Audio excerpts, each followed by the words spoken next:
Baik, hadir bersama saya Dr. Ibu Asrofah, MPD.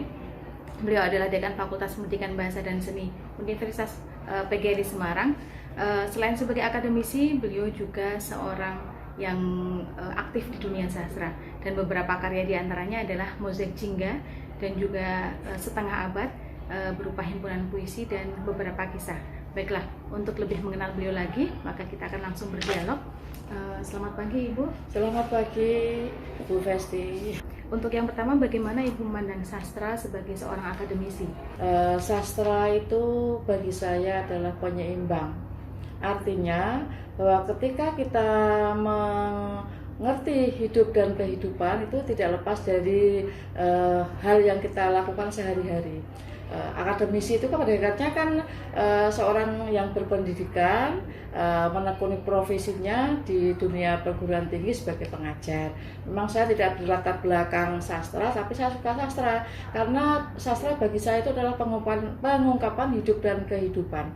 Dengan sastra jiwa kita menjadi lebih berasa, dengan jiwa dengan rasa kita mengungkap hidup ini. Kita biasa berpikir dengan otak kiri, sebaiknya kita sebagai penyeimbang harus berpikir dengan otak kanan. Artinya kreativitas kan berada pada otak kanan, sehingga dengan sastra kita menjadi lebih berwarna, hidup ini lebih bisa bijaksana, segala sesuatunya tidak hanya sekedar dengan pikiran saja, tapi dengan ada nilai rasa di sana.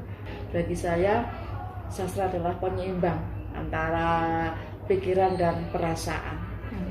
Ya, Bu. Sampai saat ini sudah banyak capaian-capaian seperti Ibu yang telah Ibu lampaui.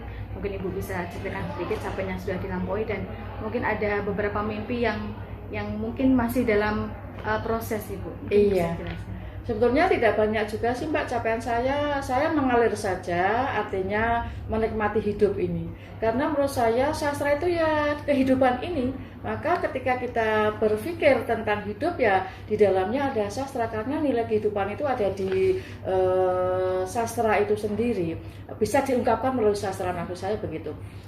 Saya punya 2 buku itu pada hakikatnya juga ungkapan momen-momen penting dari kehidupan saya, dari bangun tidur sampai tidur lagi itu dicatat dalam puisi-puisi yang saya buat. Itu pada hakikatnya sebuah catatan kecil dari kegiatan saya, momen-momen penting saya, momen apa ya sajalah, dari rasa suka, rasa benci, rasa cinta itu bisa diungkap melalui puisi, dan itu ada dalam kehidupan kita. Sehingga ini saya mengalir, menikmati, tidak mengada-ada, itu ya hanya karena suka saja menulis dari kebiasaan, lalu saya kumpulkan jadi sebuah puisi. Nah, itu saja, tidak ada mimpi apa-apa. Sebetulnya mimpi saya ya memang selalu menulis. Sastra itu bersama dengan kehidupan kita, maka saya mengalir, menikmati, karena memang pada hakikatnya puisi saya itu catatan ya, atau semacam reportase kehidupan saya. Itu saja yang bisa saya sampaikan. Mungkin pesan dan kesan Ibu terhadap generasi muda sekarang? Baik, memang sekarang eranya milenial, maka sekarang generasi muda itu dituntut inovatif, kreatif, inspiratif, dan berkarakter. Itu 4 hal yang harus dimiliki oleh anak muda sekarang.